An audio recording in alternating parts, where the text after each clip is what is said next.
तो आपने I hope कि ट्राई कर लिया होगा। अब देखो इसे कैसे करना होता है, मैं आपको सबसे पहले दिखाता हूँ। आपको कोई भी सेंटेंस आपके सामने है, सबसे पहले आप काम किया करो उसे तोड़ने का। तोड़ने का मतलब क्या है, आपको फटाफट से अपना देख लेना है। ये पुलिस क्या है, अपना नाउन है, यानी कि ये क्या हो जाएगा, अपना सब्जेक्ट हो जाएगा यहाँ पर।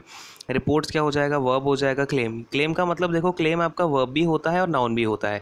ये यहाँ पर नाउन की तरह यूज़ हुआ है क्योंकि ये क्या बनेगा, यहाँ पर ऑब्जेक्ट बनेगा, है ना। नाउन या तो सब्जेक्ट बन सकता है या ऑब्जेक्ट बन सकता है, तो ये अपना ऑब्जेक्ट बनेगा कि नहीं बनेगा। अच्छा, अब क्लेम का जो नाउन के जब ये क्लेम नाउन होता है तो इसका मतलब क्या होता है, कोई ऐसा एजर्शन करना जो कि आपका सच है, यानी कि आपका कोई ऐसा स्टेटमेंट देना जो सच है, ठीक है। तो पुलिस की पोर्ट जो है क्लेम करती हैं, यानी कि एजर्ट करती हैं, यानी कि स्टेटमेंट देती हैं। अब यहाँ पर ये दैट क्या हो गया, दैट हो गया आपका क्या, कंजंक्शन, ठीक है। बात समझ में आ रही है क्या, दैट क्या हो जाएगा आपका, यहाँ पर कंजंक्शन निकल के आ जाएगा। इतनी सी बात हो गई।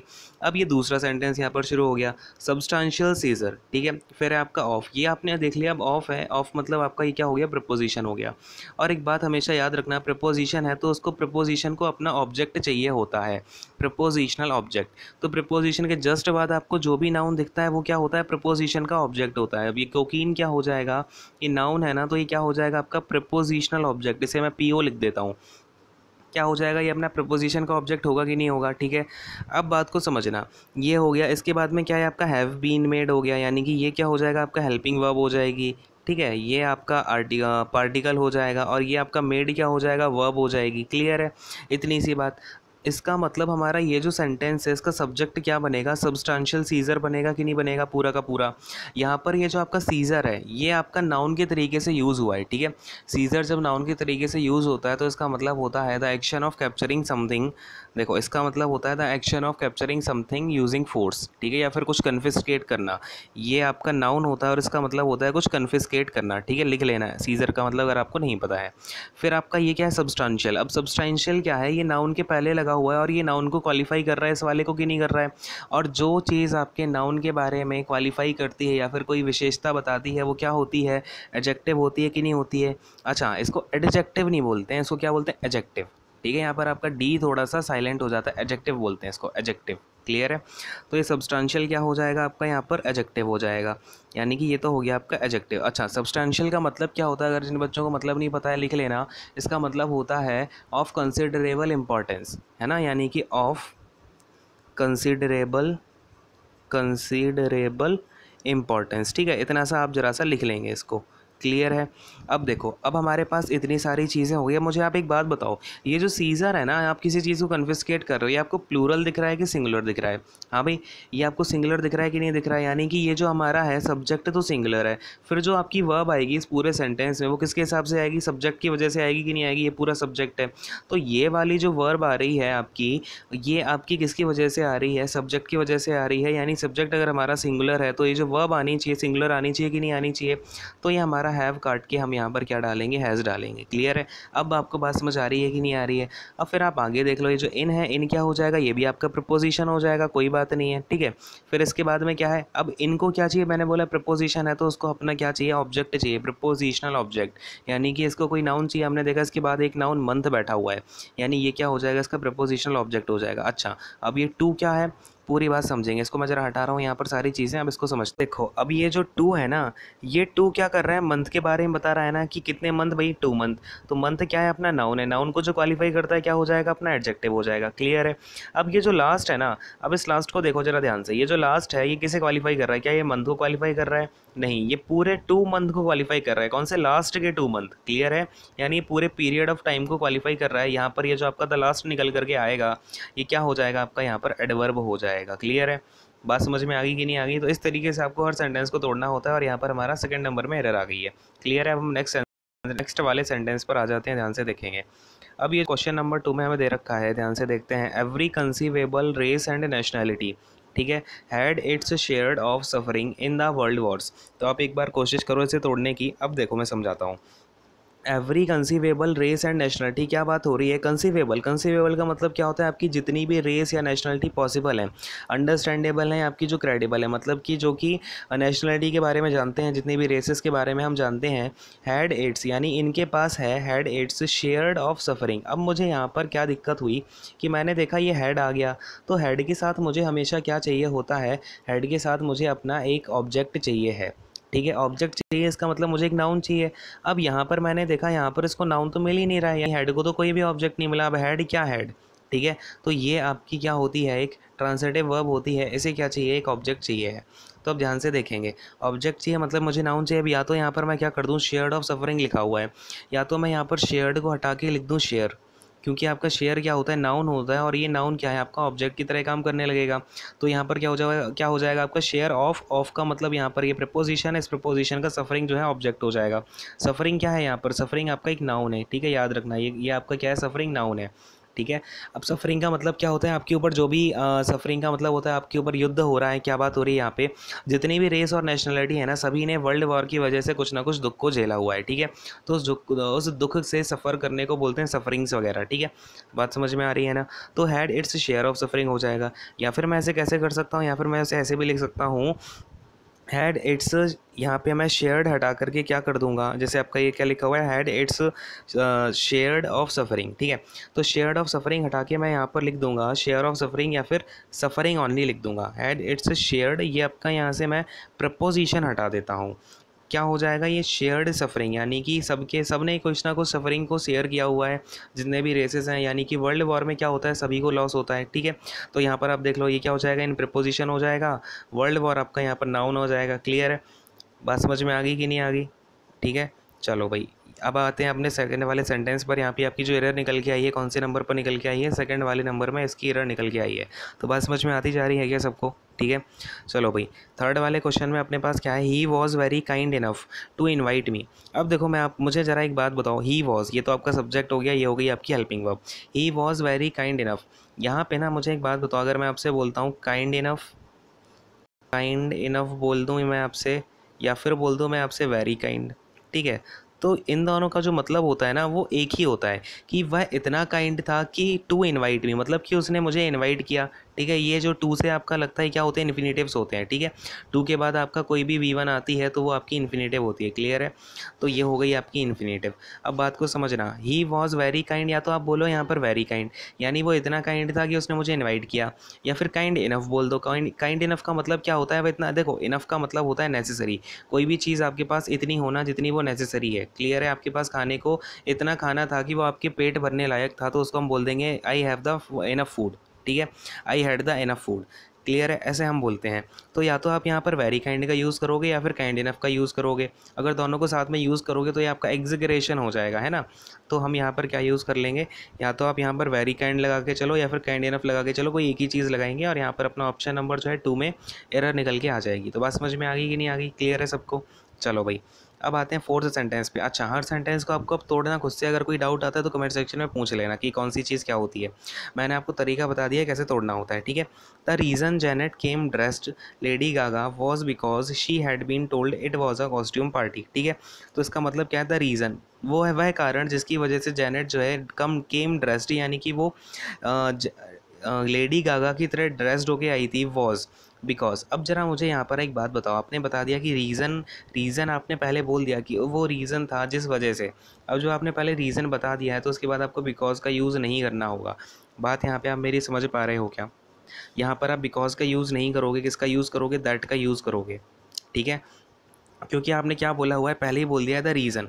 अब जो आपने रीज़न के बारे में बता दिया है, तो उसके बाद आप उसके बाद में आपको बिकॉज का यूज़ करने की ज़रूरत ही नहीं है। या तो आप ऐसा बोलते Janet came dressed Lady Gaga because, ठीक है, या तो ओनली आप बिकॉज का यूज़ करो, या फिर आप यहाँ पर अगर आपने पहले बोल दिया कि रीज़न के बारे में आप पहले ही बता रहे कि वह रीज़न था, तो आपको यहाँ पर कंजंक्शन का जो यूज़ करोगे वो होगा दैट। क्लियर है। फिर यहाँ पर क्या है, शी हैड बीन टोल्ड, यानी कि शी यहाँ पर आपका सब्जेक्ट हो जाएगा, हैड यहाँ पर आपकी हेल्पिंग वर्ब हो जाएगी, बीन पार्टिकल हो जाएगा, टोल्ड यहाँ पर आपकी मेन वर्ब हो जाएगी, ठीक है। तो इस तरीके से आपको जो है चीज़ों को करना है। क्लियर है।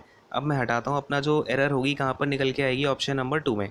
समझ में आ गया सबको। हाँ भाई, ये देखो, या तो आप रीज़न के साथ में, रीज़न अगर आपने पहले बोल दिया है तो उसके साथ में आप दैट का यूज़ करेंगे, नहीं तो अगर आपने रीज़न नहीं बोला हुआ है तो आप ओनली बिकॉज का यूज़ करेंगे। क्यों, क्योंकि हम 2 बार क्यों सेम चीज़ का यूज़ करें। आपका जो रीज़न दैट का मतलब होता है वो भी होता है उसका कारण, और बिकॉज का तो सीधा सीधा मतलब होता है क्योंकि।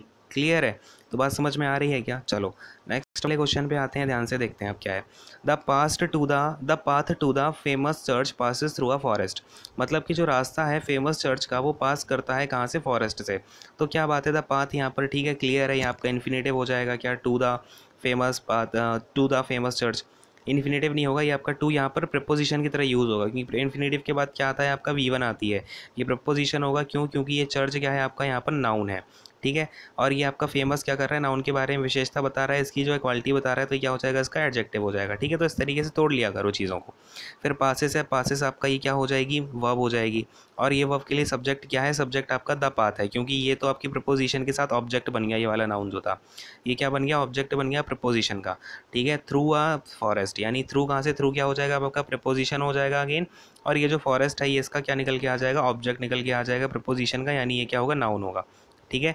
इतनी सी बात सबको क्लियर है क्या? तो यहाँ पर आपको कोई दिक्कत दिख रही है क्या? कोई भी आपको एरर दिख रही है? जब आप चीज़ों को ना ऐसे पहचानना शुरू कर लेते हो तो आपको समझ में आता है कहाँ पर एरर बन सकती है, कहाँ पर नहीं बन सकती। यहाँ पर आपकी कोई भी एरर नहीं है, ऑप्शन नंबर 4 जो है बिल्कुल राइट आंसर होगा इसका, ठीक है। तो फोर्थ ऑप्शन इसका करेक्ट आंसर हो जाएगा। क्वेश्चन नंबर 6 पे आते हैं, क्या है अपने पास देखेंगे। A first European sailor who came to India was Vasco da Gama, ठीक है। तो इसका आप मतलब समझते हैं, क्या बोल रहा है? अ फर्स्ट यूरोपियन सेलर, मतलब जो पहला यूरोपियन सेलर था। अब मैं आपको एक बात बताता हूँ, यहाँ पर आपका सेलर क्या हो जाएगा? मुझे एक बात बताओ जरा, सबसे पहले सेलर आपका नाउन है, यानी कि ये क्या हो गया? सब्जेक्ट हो गया। ये जो यूरोपियन सेलर है ये आपकी बता रहा है किसकी विशेषता? सेलर की। सेलर कौन सा है? यूरोपियन सेलर है, तो ये आपका हो जाएगा एडजेक्टिव, ठीक है। अब अच्छा, ये जरा मुझे एक बात बताओ, एडजेक्टिव का कौन सा टाइप हो सकता है? यूरोप क्या एक देश का नाम है, यूरोप के देश से आपका ये यूरोपियन बना हुआ है, तो ये प्रॉपर एडजेक्टिव होगा कि नहीं होगा? कुछ भी चीज़ जो आपकी नाम से बनती है उसे हम प्रॉपर बोलते हैं, ठीक है। तो एडजेक्टिव में कौन सा एडजेक्टिव? Proper adjective. अब ये जो फर्स्ट है ये मैंने आपको क्या सिखाया है? जब भी कभी भी नंबर हो फर्स्ट, सेकंड, थर्ड, फोर्थ, तो वो क्या होता है आपका? ऑर्डर में हो रहा है ना, तो ये ऑर्डिनल एडजेक्टिव हो गया, क्लियर है। कौन सा हो गया? ये आपका ऑर्डिनल एडजेक्टिव हो गया, ठीक है। ये क्योंकि ये अभी एडजेक्टिव क्यों है? ये फर्स्ट भी आपकी सेलर के बारे में विशेषता बता रहा है, नाउन की ही विशेषता बता रहा है, ठीक है। यूरोपियन की विशेषता नहीं बता रहा है ये फर्स्ट, ठीक है। तो दो एडजेक्टिव एक साथ लग सकते हैं, क्लियर है। इन केस वो दोनों एडजेक्टिव क्या कर रहे हो? एक ही नाउन के बारे में बता रहे हो, क्लियर है। और वैसे जब आपका ये यूरोपियन सेलर है ना, ये आपका कंपाउंड नाउन की तरीके से भी यूज़ हो सकता है, ठीक है, कंपाउंड नाउन की तरीके से। अब देखो यहाँ पर आपका कभी भी फर्स्ट हो, सेकंड, फर्स्ट के बारे में बात हो, कोई सिंगल पर्सन के बारे में बात हो, या सबसे पहले के बारे में बात हो, तो उसके साथ में हम क्या यूज़ करते हैं? दा का यूज़ करते हैं, ठीक है। ये बात आप ध्यान रखना, क्योंकि आपका क्या होता है ना, कोई भी फर्स्ट हो या फिर आपका कोई विशेष हो पर्सन, या फिर कोई वर्ल्ड में अकेला सिंगल पर्सन हो, उसके साथ में हम क्या करते हैं? दा का यूज़ करेंगे, ठीक है। तो यहाँ पर आपका ए का यूज़ नहीं होगा, दा का यूज़ होगा, क्लियर है। फिर आपका ये जो हु है, हु क्या हो जाएगा? रिलेटिव प्रोनाउन हो जाएगा। क्या हो जाएगा? रिलेटिव प्रोनाउन, क्योंकि ये हु किसके बारे में बता रहा है? द फर्स्ट यूरोपियन सेलर को जो है आपका इसको रेफ़र कर रहा है, ठीक है। तो इस तरीके से आपको सेंटेंस को तोड़ना होता है। क्लियर हो गई सारी बात? समझ में आ गया सबको? हटाता हूँ अब इन सारी चीज़ों को। अब हम आते हैं नेक्स्ट वाले सेंटेंस पे। यहाँ पर आपका एरर कहाँ निकल के आ गई? फर्स्ट में निकल के आ गई है, जो आपका ए है उसकी जगह पर आपका दा यूज़ होगा, ठीक है। नेक्स्ट वाले पर आता हूँ भाई, क्या दे रखा है हमें? The track is different but it is far worth the Endeavour, ठीक है।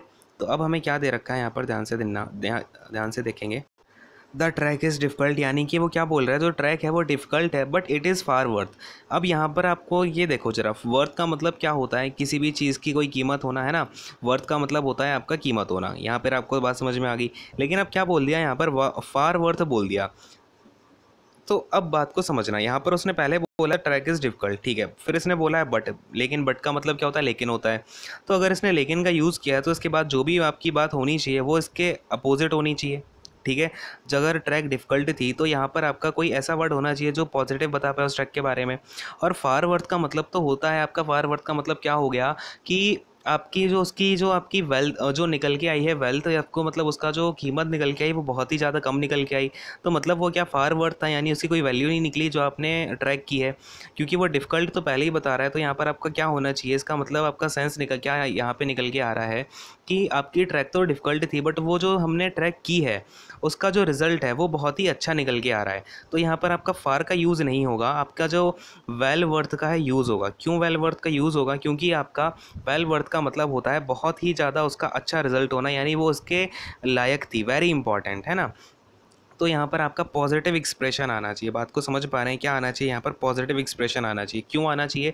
क्योंकि आपका ट्रैक इज़ डिफ़िकल्ट का यूज़ हुआ है, इसके बाद में बट का यूज़ हुआ, यानी पहले आपका नेगेटिव, जो आपका नेगेटिव एक्सप्रेशन है पहले आ गया, और बट के साथ आपके हमेशा अगर पहले नेगेटिव आया तो फिर पॉजिटिव एक्सप्रेशन आएगा, या फिर पहले पॉजिटिव आया तो नेगेटिव आएगा। अब क्यों आएगा? अब ज़रा मुझे एक बात बताओ कि अगर आप किसी से भी बोलते हो कि अरे मैं वहाँ पे इतनी मेहनत की मैंने, लेकिन मेरा सिलेक्शन हो गया तो मुझे आराम ही आराम है। तो देखो दोनों सेंटेंस में क्या हो रहा है, पहले तो आपने मेहनत के बारे में इतना वो कर दिया, लेकिन फिर आपने बोला अब आराम ही आराम है। ठीक है, तो दोनों सेंटेंस का जो एक्सप्रेशन है वो चेंज हो रहा है। क्लियर है? तो बट का यूज़ तभी करते हैं जब हमें सेंटेंस का एक्सप्रेशन चेंज करना होता है। ठीक है, और इसके बाद क्या है, द एंडीवर। एंडीवर का मतलब होता है आपने जो भी अटैम्प्ट किया है, प्रयास किया है, या फिर आपका जो बिड है, एफर्ट है। ठीक है, तो उसे हम बोलते हैं एंडीवर। क्लियर है? तो सबको समझ में आ गया कि नहीं आ गया? इस तरीके से आपको चीज़ों को देखते हुए चलना है। अब आते हैं अपने नेक्स्ट क्वेश्चन पर। क्या है 8th वाला? What man can die better than serving his country. यानी कि यहाँ पर हमारा इंटरोगेटिव सेंटेंस का यूज़ हो रहा है, और ये बोल, इसका देखो सेंस क्या निकल के आ रहा है, क्या आदमी मर सकता है बेहतर उसकी कंट्री से, कंट्री को सर्व करने से। ठीक है, लेकिन यहाँ पे होना, यहाँ पे क्या होगा आपका सेंस, कि कैसे कोई आदमी मर सकता है better than serving his country, है ना। कोई आदमी अपनी कंट्री को सर्व करते करते मर जाए, उससे ज़्यादा बेहतर क्या ही हो सकता है, यानी उससे बेहतर वो आदमी कैसे मर सकता है ना। हाउ मैन कैन डाई होता है आपका, तो वॉट का यूज़ नहीं होगा यहाँ पर, आपका किसका यूज़ होगा, हाउ का यूज़ होगा। क्लियर है? क्यों होगा? तो कैसे कोई आदमी ऐसे मर सकता है। ठीक है, तो क्या आदमी मर सकता है का सेंस आपको ज़्यादा बेटर लग रहा है क्या? नहीं होता है ना, तो वॉट का यूज़ नहीं होता है आपका, कभी भी ऐसे यूज़ होता है। तो ये आपका एक तरीके से बहुत जगह यूज़ किया जाता है सीधा सीधा ये word, how man can die better than serving his country. ठीक है, तो इस तरीके से आपको यहाँ पर हाउ का यूज़ करना है, और आपका यहाँ पर ऑप्शन नंबर 1 में एरर निकल के आ जाएगी। क्लियर है? अब देखो क्वेश्चन नंबर 9 में क्या बात हो रही है, the teacher prepared the boys to go there. अच्छा, अब क्या बात हो रही है, द टीचर अपना यहाँ पर हो गया सब्जेक्ट, हो गया नाउन, हो गया प्रिवेंटेड, क्या हो गया, वर्ब हो गई है, और द बॉयज़ क्या हो जाएगा यहाँ पर हमारा ऑब्जेक्ट हो जाएगा। अच्छा, the teacher prevented the boys. अब देखना यहाँ पर ज़रा, यहाँ पर आपका ये जो टू गो देयर है, मैंने आपको क्या बताया है, टू का मतलब क्या हो जाएगा आपका, ये इन्फिनेटिव हो जाएगा। क्यों? टू प्लस की वी वन फॉर्म की फॉर्म आ रही है ना, गो क्या है आपका वी वन है, तो टू प्लस का वी वन ये क्या हो जाएगा आपका, इन्फिनेटिव हो जाएगा। ठीक है, इन्फिनेटिव हो गया, और इसके बाद में हमने क्या बोल दिया, देयर, यानी वहाँ जाने से जो है टीचर ने प्रिवेंट किया बॉयज़ को। लेकिन आप ज़रा एक बात समझो, कभी भी आपकी यहाँ पे यूज़ होगा तो फ्रॉम गोइंग देयर का यूज़ होगा।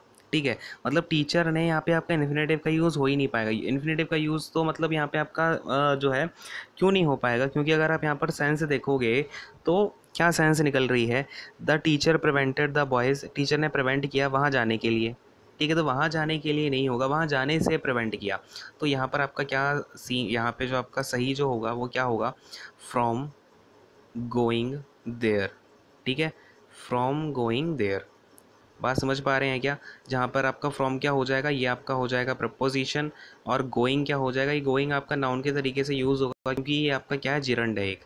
ठीक है, ये क्या है आपकी V1 प्लस का ING वाली फॉर्म है ना, जिरंड निकल के आएगा, और इस जिरंड को हम किसकी तरीके से यूज़ करेंगे, नाउन की तरीके से। ठीक है, और देयर क्या हो जाएगा आपका, एडवर्ब हो जाएगा। Clear, adverb of place. बात समझ में आ रही है क्या? अब आपको सारी चीज़ें क्लियर हो गई सेंटेंस की। अब आते हैं नेक्स्ट वाले पर, एरर कहाँ पर निकल के आई है, थर्ड वाले सेंटेंस में आपकी एरर निकल करके आई है। चलो, अब आता हूँ अपने नेक्स्ट पर। क्या है हमारे पास, the book being written in simple language is suitable for children as it contains many good advises. अच्छा, अब देखो ये क्या है, द बुक, इसका मतलब है जो बुक है आपकी, being written in simple language, यानी कि जो लिखी गई है बहुत ज़्यादा सिंपल लैंग्वेज में, इज़ सुटेबल फॉर चिल्ड्रन, ये बच्चों के लिए सुटेबल है, because as it contains many good advices, क्योंकि इसके अंदर क्या है, काफ़ी सारी क्या है आपके इसमें गुड एडवाइजेज हैं। अच्छा, अब ज़रा आप यहाँ पे एडवाइजेस को देखो। एडवाइस आप किसी को भी सलाह देते हो तो वो आपकी काउंटेबल है कि इनकाउंटेबल है? ये जो एडवाइस होती है आपकी, एडवाइस, इसका सिंगुलर, इसका जो है ये काउंटेबल होती है, अनकाउंटेबल होती है? तो एडवाइस हमेशा अनकाउंटेबल होती है, और अगर ये अनकाउंटेबल नाउन है आपका, तो इसका क्या प्लूरल बन सकता है कि नहीं बन सकता है, बताओ ज़रा। कभी भी किसी भी अनकाउंटेबल नाउन का आपका प्लूरल नहीं बनता है, यानी कि इसमें एडवाइजेस तो नहीं हो पाएगा इसका, तो ये जो एडवाइजेस है ये गलत हो जाएगा। अब लेकिन अगर मुझे बताना है कि इसमें बहुत सारी आपके लिए एडवाइस है, तो मैं कैसे यूज़ करूँगा? तो अगर आपको एडवाइस का प्लूरल कुछ दिखाना भी है तो हम किस तरीके से यूज़ करते हैं, तो आप देखना ज़रा, इसमें बोलते हैं हम, जैसे यहाँ पर अगर मुझे यहाँ पर लिखना है, it contains a lot of, है ना, ऐसे यूज़ कर लो, a lot of good advises. ठीक है, तो अगर आपको यहाँ पर यूज़ करना ही है प्लूरल का, तो हम इस तरीके से इसको यूज़ कर लेंगे, अ lot of good advices.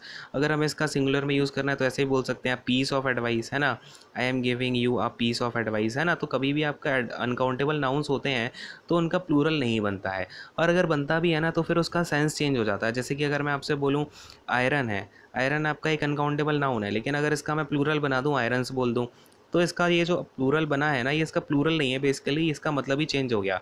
Irons का मतलब होता है आपकी बेड़ियाँ, जो बेड़ियाँ बांधी जाती है ना किसी कैदी को, उसे हम बोलते हैं आयरन्स, ठीक है। तो इस तरीके से आपको याद रखना है, कभी भी अनकाउंटेबल नाउन का प्लूरल नहीं बनता है, ठीक है, काउंटेबल नाउन्स का प्लूरल बन रहा होता है। चलो भाई, इसे हटाता हूँ, क्लियर हो गया सबको। नेक्स्ट वाले क्वेश्चन में क्या है, you are the man who have spoiled it, यानी कि तुम ही वो आदमी हो जिसने कि इसे बर्बाद करके रख दिया है। तो इसमें आपको क्या समझ में आ रहा है, एक बार पॉज करके मुझे ज़रा ट्राई करना, आप यहाँ पे पॉज करके फिर बताना आपको क्या समझ में आया है। चलो भाई देखो, अब यहाँ पे अगर आप ध्यान से देखोगे, यू क्या है आपका, ये यू आपका स्यूडो सब्जेक्ट है, ठीक है। स्यूडो सब्जेक्ट क्यों है, क्योंकि ये क्या कर रहा है, यू आपके रेफ़र कर रहा है मैन को, ठीक है। इसके बाद में ये हु है।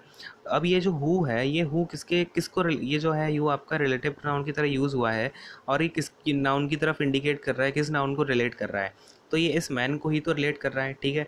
फिर इसके बाद आ गया हैव, यानी कि इस मैन, अगर ये इस मैन को रिलेट कर रहा है और ये मैन आपका क्या है, सिंगुलर सब्जेक्ट है, तो इसकी जो वर्ब लगेगी वो भी सिंगुलर लगेगी कि नहीं लगेगी, हाँ भाई बोलो हाँ। तो इसको आप हैव से हटा के क्या कर दोगे, हैज़ कर दोगे। अब यहीं पर आपका रूल क्या बना देते हैं कि अगर आपका सब्जेक्ट प्लस का रिलेटिव प्रोनाउन प्लस का कोई वर्ब आती है, तो ये वर्ब आपकी हमेशा, अगर यहाँ पे आपको ऐसे बोल देते हैं, अगर ये आपका सिंगुलर सब्जेक्ट है प्लस में रिलेटिव प्रोनाउन है, तो ये वर्ब आपकी कैसी आएगी, सिंगुलर वर्ब आएगी।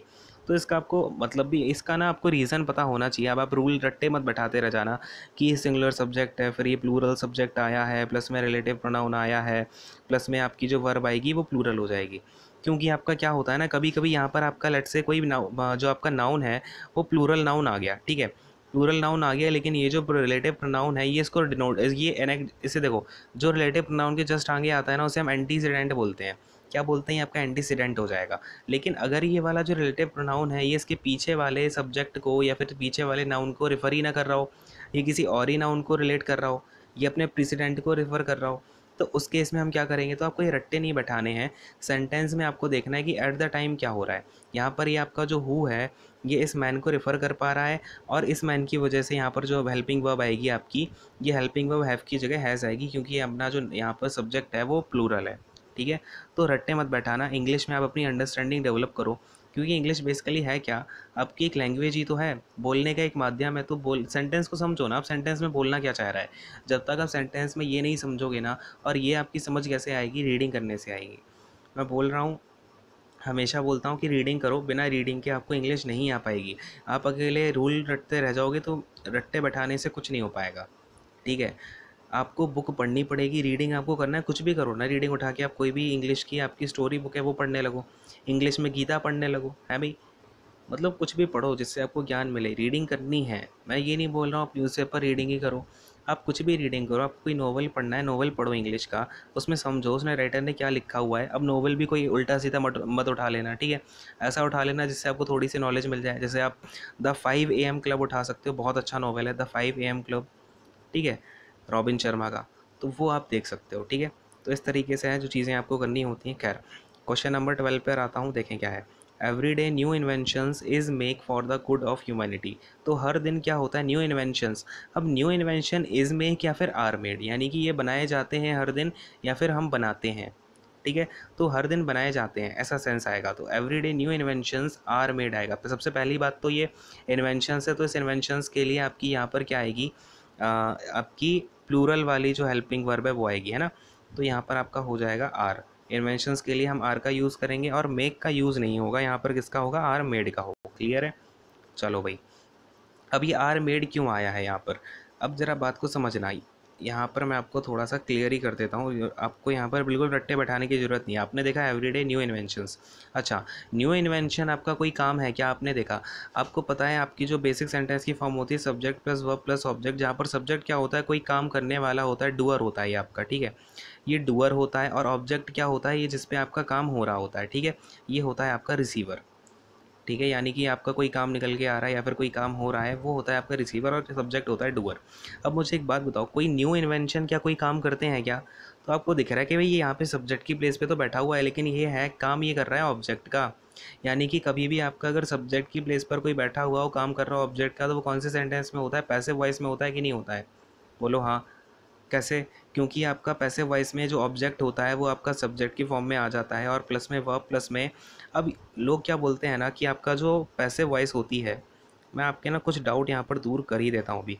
जो पैसिव वॉइस होती है उसमें क्या बोला जाता है कि सब्जेक्ट ऑब्जेक्ट बन जाता है, ऑब्जेक्ट सब्जेक्ट बन जाता है। तो बेटा ऐसा नहीं होता। ये ऑब्जेक्ट जो है, ऑब्जेक्ट तो सब्जेक्ट बन गया क्योंकि ये नाउन की फॉर्म में है, तो वो ऑब्जेक्ट सब्जेक्ट बन सकता है। लेकिन यहाँ पर ये जो सब्जेक्ट है ना, ये ऑब्जेक्ट नहीं बना है। काम तो अभी भी सब्जेक्ट ही कर रहा है। अगर मैं आपसे बोलूँ हर दिन मैं कुछ काम करता हूँ, तो इसका अगर मैं पैसे बनाता हूँ तो काम थोड़ी मुझे करने लगेगा, उस टाइम भी मैं ही काम को करूँगा। लेकिन ये ऑब्जेक्ट कैसे बनता है? ये जो वाई प्रिपोजिशन है ना, इस बाई प्रिपोजिशन का ऑब्जेक्ट बन के आ रहा होता है सब्जेक्ट, क्योंकि हर प्रिपोजिशन के बाद जो नाउन आता है वो ऑब्जेक्ट होता है। इसलिए हम बोल देते हैं ये जो बन गया है ये ऑब्जेक्ट बन गया है सब्जेक्ट आपका। बात मेरी समझ पा रहे हो क्या? ठीक है, तो ये आपका करेक्ट फॉर्म होती है। इस तरीके से रट्टे मत बैठा लेना कि सब्जेक्ट ऑब्जेक्ट बन गया, ऑब्जेक्ट सब्जेक्ट बन गया। ठीक है, चलो भाई इसको हटाता हूँ अब जरा। अब देखो यहाँ पर न्यू इन्वेंशन क्या हो रहा है, कोई आपका ये ऑब्जेक्ट है आपको दिख रहा है, लेकिन ये सब्जेक्ट की पोजीशन पे बैठा हुआ है। इसका मतलब क्या है आपका कि ये आपका पैसिव वॉइस में है। अगर पैसिव वॉइस में है तो आपने देखा न्यू इन्वेंशन की वजह से तो यहाँ पर आर आ गया, और अगर आपकी पैसिव वॉइस है तो यहाँ पर मेक नहीं आएगा, V3 की फॉर्म यूज़ होगी तो यहाँ पर आपका मेड आ जाएगा। अब बात क्लियर हो गई कि नहीं आ गई? बोलो हाँ। ठीक है, समझ में आ गया तो फटाफट से हाँ बोल के आपको सेशन को लाइक कर देना है, शेयर कर देना है, और सब्सक्राइब तो कर लेना अगर अभी तक नहीं किया है। ठीक है, और अगर कोई डाउट आता है तो कमेंट सेक्शन में पूछ लेना। ठीक है, फटाफट से। चलो अब देखते हैं अपने नेक्स्ट क्वेश्चन को। नेक्स्ट क्वेश्चन क्या बोला गया है अपने को? All works of creative writing have aesthetics appeal. ठीक है, मतलब जितने भी काम हैं आपके क्रिएटिव राइटिंग के, उनकी क्या है? एस्थेटिक्स की अपील है। अच्छा, अभी एस्थेटिक्स क्या होता है? मैं यहाँ पर आपको दो वर्ड बताता हूँ। एक होता है आपका एस्थेटिक, एस्थेटिक, ये एक सेकंड आपकी, ये देखो एस्थेटिक। ठीक है, और फिर आपका एक होता है एस्थेटिक्स। देखो इन दोनों में अंतर क्या होता है? ये जो एस्थेटिक होता है ये आपका एज अ एडजेक्टिव यूज़ होता है, और ये जो एस्थेटिक्स है ये आपका एज अ नाउन यूज़ होता है। ठीक है, ज़रा दूसरा कलर ले लेता हूँ मैं। देखें, एस्थेटिक का जो यूज़ होता है एज अ एडजेक्टिव होता है, और इसका जो मतलब होता है ना, इसका मतलब होता है अंडरस्टैंडिंग ऑफ ब्यूटीफुल थिंग्स। ठीक है, ये आप लिख लेना, ब्यूटीफुल थिंग्स। यानी आपकी जो ब्यूटीफुल थिंग्स की अंडरस्टैंडिंग है उसे हम बोलते हैं एस्थेटिक। यानी कि अगर मैं इसे बोलना चाहूँ तो concerned with beauty and art भी बोल सकता हूँ। ठीक है, और जो एस्थेटिक्स का मतलब होता है ये होती है आपकी ब्रांच ऑफ फिलॉसफी। ये होती है आपकी ब्रांच ऑफ फिलॉसफी। मतलब जो फ़िलॉसफ़ी है उसकी एक ब्रांच होती है जिसके अंदर हम क्या कर रहे होते हैं? ब्यूटी इन आर्ट की प्रिंसिपल को स्टडी कर रहे होते हैं। ठीक है, ब्यूटी इन आर्ट यानी कि जो आपकी आर्ट होती है ना, उसकी ब्यूटी को जो प्रिंसिपल होते हैं उनकी हम स्टडी करते हैं ब्रांच ऑफ फ़िलॉसफ़ी में। क्लियर है? तो ये चीज़ जो है आपको याद करके रखनी है बिल्कुल ध्यान से। अब यहाँ पर क्या बोल रहा है? Have aesthetics appeal. अब ये जो अपील है यहाँ पर ऑलरेडी एक नाउन बना बैठा है, ये इसका ऑब्जेक्ट बन रहा है। ठीक है, लेकिन अब मुझे एक बात बताओ, अगर ये नाउन है, नाउन के साथ में क्या दो नाउन आ सकते हैं क्या? मैंने क्या बताया? एस्थेटिक्स आपका नाउन होता है, तो यहाँ पर ये क्या होगा? आपका एडजेक्टिव का यूज़ होगा, यानी कि यहाँ पर एस्थेटिक का यूज़ होगा, ना कि एस्थेटिक्स का। तो बात क्लियर है? आपका एक एडजेक्टिव का यूज़ होगा, क्योंकि एडजेक्टिव क्या करेगा? इस नाउन को क्वालिफाई कर देगा, इस अपील को क्वालिफाई कर देगा, और यहाँ पर आपका एडजेक्टिव का यूज़ हो जाएगा। ठीक है, एज एस्थेटिक। क्लियर है? तो यहाँ पर आप किसका यूज़ करोगे? एस्थेटिक का यूज़ करोगे, ना कि एस्थेटिक्स का। बात समझ में आ गई? ये मीनिंग ज़रा लिख लेना पॉज करके।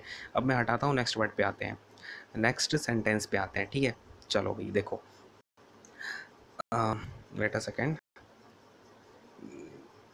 देखो भाई अपने पास क्या है अगला question? I and my wife were declare the best couple at the party. यानी कि मैं और मेरी पत्नी को डिक्लेयर किया गया as the best couple in the party. अब देखो आपके पास मैं यहाँ पर ना एक बड़ी इंपॉर्टेंट बात बताने वाला हूँ। पता अब ना आप ना ये रट्टे बैठा दे हो कि 2-3-1 का यूज़ होता है। अगर ये 2-3-1 क्या है? आपका सब्जेक्ट की फॉर्म है ना। कभी भी प्रोनाउन में अगर आपके प्रोनाउन का यूज़ होता है तो हम 2-3-1 के फॉर्म में यूज़ करते हैं। ये आपका सेकंड पर्सन, ये थर्ड पर्सन, ये फर्स्ट पर्सन, और अगर कोई नेगेटिव बात हो रही होती है तो हम अपना 1-2-3 का यूज़ करते हैं। ठीक है, ये चीज़ आपने रट्टे बैठा रखी है, लेकिन अब मैं आपको बताता हूँ क्या हो रहा है यहाँ पे। देखो, सबसे पहले अगर आपको नहीं पता है पूरा, मैं आपको समझाता हूँ ज़रा। आपका फर्स्ट पर्सन होता है, सेकंड पर्सन होता है और आपका थर्ड पर्सन होता है प्रोनाउन में, ठीक है। फर्स्ट पर्सन में क्या होता है, मैं जो भी बात कर रहा हूँ, ठीक है, आई वी, क्लियर है। फिर आपका सेकंड पर्सन क्या होता है, जो मेरे सामने होगा यानी कि यू। और फिर थर्ड पर्सन क्या होगा, he she it they, he she it they. यानी कि अब यहाँ पर क्या बात हो रही है, लेट से हम कोई दो लोग हैं, मैं और आप हैं। मैं आपसे कुछ बात बोल रहा हूँ, आई और वी, और आप उस बात को सुन रहे हो और मैं किसी तीसरे पर्सन के बारे में बात कर रहा हूँ, ठीक है। तो अब इनका जो ऑर्डर होता है ना, वो कैसे यूज़ होगा। अगर कोई अच्छी बात हो रही है, अब ज़रा आप एक ये सोशल बात बताना मुझे, सोशली आप एक बात बताना। कोई भी आपसे बात हो रही है, नंबर वन, आपसे कोई भी मतलब ऐसी बात हो रही है जिसमें पॉजिटिव काम किया है, आप लोगों ने बहुत अच्छा काम किया है, तो क्या आप स्टार्टिंग में आके ऐसे बोलोगे कि मैंने वो काम किया है, मैंने, तुमने और उसने बहुत अच्छा काम किया। मतलब हमने कोई अच्छा काम कर लिया तो हम क्या करते हैं, ये हमारा सोशली रिस्पॉन्सिबिलिटी होती है कि हम पहले अगले आदमी को क्रेडिट दें। जो हमारे सामने तो ऐसे ही तो बोलेंगे तुमने, फिर उसने और फिर मैंने, है ना। तो बात समझ पा रहे हो। यानी कि इसमें क्या बात करूँगा मैं, पहले तुम्हारी बात करूँगा, फिर मैं उसकी बात करूँगा जो दूसरा पर्सन है, जिसके बारे, जो तीसरे पर्सन के बारे में बात कर रहा हूँ, ठीक है। फिर मैं कहूँगा और मैंने, यानी कि जो आपका सेकंड पर्सन है उसके पहले बात होगी, फिर जो थर्ड पर्सन है जो हमारे सामने नहीं है, फिर मैं उसको बोलूँगा, फिर बोलूँगा हाँ मैंने भी अच्छा काम किया है ना। हम अपनी खुद की मुँह में मिट्ठू नहीं बनते हैं, है ना। अपनी अप्रिसिएशन खुद नहीं की जाती है। तो बात को समझ पा रहे हो, कोई पॉजिटिव काम होता है तो उसका बस यही सेंस है। एक सोशली ये बात की गई थी, जब आपके रूल बनाए गए, रूल कुछ नहीं है ये, जब ग्रामर सेट की गई तो उन लोगों ने बोला हाँ भाई ये तो सोशल बात है कि कोई भी हम अच्छा काम करके आते हैं तो पहले मैं अगले वाले आदमी का बोलूँगा, हम तीन लोगों ने कोई मिलकर काम किया, एक थर्ड पर्सन है, एक सेकंड पर्सन है, एक मैं हूँ, तो मैं क्या बोलूँगा, तुमने, उसने और मैंने, हम लोगों ने मिलकर अच्छा काम किया, हम लोगों को अप्रिसिएशन मिली है, ठीक है। तो पॉजिटिव काम में इसलिए आपका हमने बोल दिया कि पहले हम दूसरे पर्सन की बात करते हैं, फिर तीसरे पर्सन की बात करते हैं, फिर मैं अपनी बात करता हूँ, ठीक है।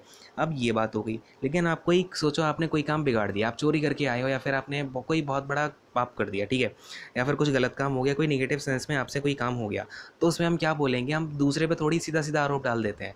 पहले मैं बोलूँगा कि मैंने, ठीक है, फिर मेरे सामने जो पर्सन है उसने, और उसके बाद जो तीसरा पर्सन है जो मेरे सामने है ही नहीं, फिर मैं उसके बारे में बोलूँगा कि हाँ भाई हम तीनों ने मिलकर ये काम किया था, तो आई, यू एंड ही, ठीक है, इन तीनों ने मिलके ये जो है काम किया है। तो यहाँ पर आपका यूज़ हो जाता है 1 2 3 का नेगेटिव सेंस में।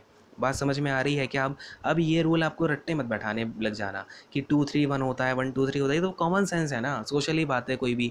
अगर मैं नेगेटिव बात करूँगा तो पहले मैं अपनी बात करूँगा कि हाँ मुझसे ये, अगर मुझसे कोई कप टूट गया है, ठीक है, तो हम तीन लोग खेल रहे थे, मुझसे कप टूट गया, लेट से किसी से भी टूट गया, हम तीनों खेलने के बीच में, तो मैं बोलूँगा हाँ मुझसे। अगर मैं कोई अच्छा पर्सन हूँ सोशली, अगर मैं कोई बात बोल रहा हूँ, ठीक है, तो मैं क्या बोलूँगा, मुझसे, उससे, मुझसे, तुमसे और उससे ये कप टूट गया है, ठीक है। जो हमारे सामने नहीं है थर्ड पर्सन, उसके बारे में लास्ट में बात करूँगा, क्लियर है। तो इस तरीके से ये आपका यूज़ हो रहा होता है। आई होप कि आपको अब ये रूल समझ में आ गया। रूल कुछ नहीं है ये, ठीक है, रूल की कोई बात ही नहीं होती, आधी से ज़्यादा चीज़ों को पता नहीं क्यों रूल बना रखा है, ठीक है। देखो, अब यहाँ पर क्या है, खैर, आई एंड माई वाइफ, यानी कि मैं और मेरी वाइफ, तो यहाँ पर हमें क्या लिखना चाहिए, ये हम लोगों को क्या किया गया, डिक्लेयर किया गया बेस्ट कपल। तो यहाँ पर क्या होना चाहिए, अगर अच्छी बात हो रही है तो जो आपका सेकंड पर्सन है वो यहाँ पर आना चाहिए, पर ये क्या है, हमारा माई वाइफ है, तो ये थर्ड पर्सन है। सेकंड पर्सन तो इस सेंटेंस में है ही नहीं, तो पहले क्या आ जाएगा, my wife and I, clear है। तो अब समझ में आया क्यों, क्योंकि ये क्या है, डिक्लेयर किया गया हमको विनर, यानी बेस्ट कपल डिक्लेयर किया गया, तो ये अच्छी बात है। तो मैं क्या करूँगा, अपनी वाइफ को क्रेडिट दूंगा पहले कि मेरी वाइफ और मैं, ठीक है। तो बात को समझ पा रहे हो क्या आप लोग, क्लियर हो गया। अब ये चीज़ आप कभी मत भूलना, भूलने की अब कोई बात ही नहीं, आप भूल ही नहीं पाओगे, ठीक है। चलो भाई नेक्स्ट सेंटेंस पे आता हूँ, हटा दें इसको।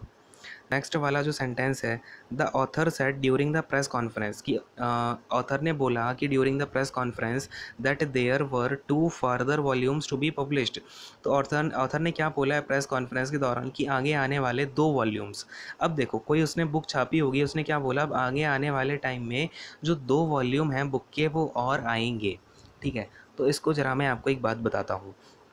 एक होता है आपका फार्दर, एक होता है आपका फर्दर, ठीक है। ये दोनों आपके होते क्या हैं, एडजेक्टिव होते हैं, क्योंकि ये क्या कर रहे हैं, देखो, फर्दर किसके बारे में बता रहा है, वॉल्यूम्स के बारे में बता रहा है। वॉल्यूम आपका यहाँ पर नाउन है और फर्दर भी आपका क्या होता है, ये नाउन के साथ ही लगता है, तो ये दोनों एडजेक्टिव होते हैं, ठीक है। इतनी सी बात तो क्लियर है। अब देखो, फर्दर का मतलब होता है डिस्टेंस के बारे में यहाँ पर हम बात कर रहे होते हैं। डिस्टेंस के बारे में, ठीक है। और डिस्टेंस कैसी है, दूर है, मतलब कि मैं, कोई मेरा फ्रेंड है और मैं हूँ, हम दोनों के बीच में जो डिस्टेंस है वो 100 किलोमीटर्स की है, काफ़ी ज़्यादा डिस्टेंस है। तो I live farther from Ram, ठीक है। तो अगर मेरा फ्रेंड राम है तो मैं बोल दूंगा मैं I live farther from Ram, यानी कि मैं क्या है, दूर रहता हूँ कहाँ से, राम से, ठीक है। अब अगर मैं फ़र्दर की बात करूँ, फ़र्दर का मतलब होता है कोई भी चीज़ आपकी आ चुकी है, बात समझना यहाँ पर। फ़र्दर का मतलब क्या होता है, एडिशन, अगर मैं इसको प्रॉपरली बोलूँ, to addition to what already exist, ठीक है। लिख लेंगे इसे सारे लोग, addition to what already exist, यानी कि कोई चीज़ पहले से एग्जिस्ट करती है उसके एडिशन में होगा आपकी अगर कोई चीज़, यानी कि मैं क्या बोलूँ, मैं अपनी एक बुक छाप चुका हूँ, एक बुक मेरी पब्लिश हो चुकी है और 2 बुक और आने वाली हैं, फर्दर आने वाली हैं, ठीक है। तो उस केस में आपका यूज़ होता है फर्दर का, क्लियर है। तो यहाँ पे आपको सीधा सीधा पता चल रहा है यहाँ पर फार्दर का डिस्टेंस कोई यूज़ नहीं है, वो बोल रहा है कि एक बुक, अगर उसकी जितनी बुक आ चुकी हैं और उसके 2 वॉल्यूम और आने वाले हैं, यानी कि यहाँ पर क्या होगा, फर्दर होगा। क्लियर है भाई, अब सबको समझ में आ गया क्या आपका यहाँ पर होगा, फर्दर का यूज़ होगा। तो आई होप कि आपको ये सेशन अच्छा लगा होगा, आपकी चीज़ें जो है क्लियर हो पाई होंगी, कोई रूल वगैरह की ज़रूरत नहीं है, बस आपको बेसिक अंडरस्टैंडिंग रखनी है और शब्दों के मतलब समझ में आने चाहिए, ठीक है। तो सेंटेंस को आपको तोड़ के देखना है और मैं आपको ये जो PDF है प्रोवाइड करवा दूंगा कुछ टाइम में, ठीक है, रात तक ये आपको PDF मिल जाएगी और फिर आप इसकी खुद से एक बार प्रैक्टिस करके देखना आपको क्या क्या सेंटेंस आपने यहाँ सीखे हैं, ठीक है। अभी आज के लिए इतने सेंटेंस रखते हैं, फिर हम कल से क्या करेंगे, 20-20 सेट लगाने की कोशिश करते हैं, ठीक है। 20-20 क्वेश्चंस का सेट लगाते हैं, ठीक है। तो सबको समझ में आ गया होगा, तो यहीं पे मैं सेशन को रैप अप करूँगा। Thank you so much, God bless you all, take care, bye bye. और हाँ, सेशन कैसा लगा है वो ये ज़रूर बताना कमेंट करके, ठीक है। चलो, और अगर अच्छा लगता है तो लाइक शेयर एंड सब्सक्राइब जरूर कर लेना चैनल को। चलो भाई।